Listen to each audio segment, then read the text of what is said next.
জান্নাত হল আল্লাহর সৃষ্টির সবচেয়ে সুন্দর জায়গা, যা তিনি তৈরি করে রেখেছেন তার প্রিয় বান্দাদের জন্য।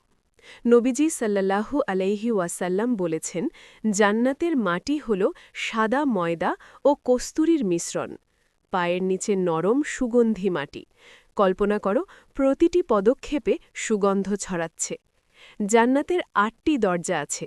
প্রতিটি দরজার মধ্যে দূরত্ব মক্কা থেকে বাহরাইনের সমান। কত বিশাল সেই জায়গা!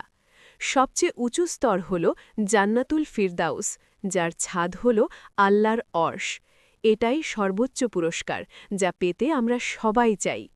জান্নাতে কোনো সূর্য নেই, কোনো চাঁদ নেই, তবু সব জায়গা আলোকিত।